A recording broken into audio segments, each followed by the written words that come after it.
Ito ay simpleng awit na sa'yo ko inaali, dahil natanggap ko ang mahalagang iniregalo ng ating Panginoon. Kaya lalong sumaya ko at naaalala ko pa nung ikaw ay bagong silang. May ngiti kang pinakita na di ko malilimutan. Lagi kitang iyaya kapag kagaling sa trabaho. Yun kasi ang paraan para ang pagod ko'y maglaho. Pinapangako ko na ika'y aalagaan, pararamdam sa'yo pagmamahal ng isang magulang, at lahat na makakaya ko sa'yo ibibigay. Ako ang gagabay sa tuwing ika'y maglalakbay sa mundong ibabaw kung saan tayo ay nilikha. Merong masaya na araw at minsan ay luluha. Kaya kahit anong pagsubok man ang dumating, nandito kami ng iyong inay, sabay nating haharapin.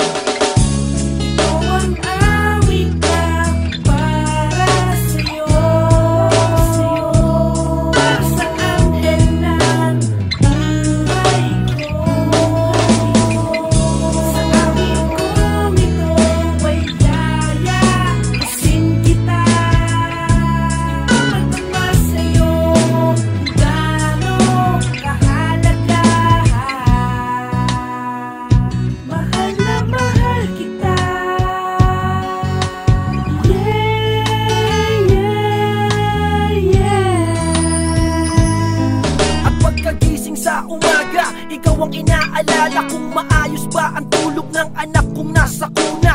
Hinili ka ni tatay habang kumakanta, sabay nagtitimpla ng gatas naman ang iyong ina. Mahal na mahal ka namin, yan laging bukang bibig. Ikaw ang kayamanan namin dito sa daigdig, at kami ay nananabik na ikaw ay makakita, maglakad na matuwid at makapagsalita. Kaya hayaan mo, ibigay namin ang lahat. Responsibilidad namin, ang kalusugan mo'y saba. Kami ang magpapaligaya pag ika'y nalulunggay. Lumapit ka lang sa akin, yayakapin ka ng iyong itay. Dahil bawat patak ng luha mo, ramdam ko ang kirot. Di ako mapanatag kapag ika'y nalulungkot. Ako magsisilbing laruan mo sa bawat sandali. Mapasaya lang kita at masilayan ang iyong ngiti.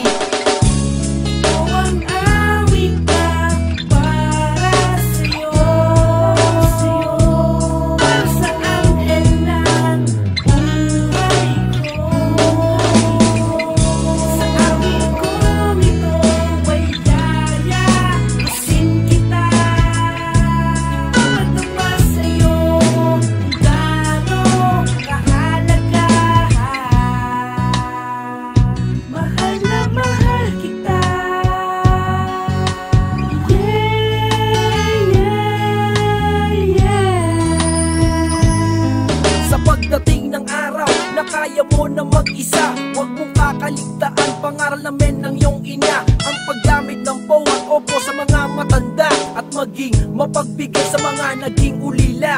Mga kusang loob mo na pagtulong sa iba, di nag-aantay ng kapalit ng bagay o pera. Dahil pinalaki ka namin na maging maayos na anak na mabait at meron takot sa Diyos. Kaya huwag kang mahihiya pag kailangan mo amin tulong. Di ako hihindi dahil yan ay obligasyon. Dahil ako ang iyong magulang na kaibigan at sandalan, ipagtatanggol kita sa mga kapahamakan. Wala na kong mahihiling kundi maging masaya ka at maging matiwasay sa piling namin ng iyong ina. Kaya salamat sa biyaya na walang katumbas. Buong puso kong iitat ang pinagkaloob ng ina.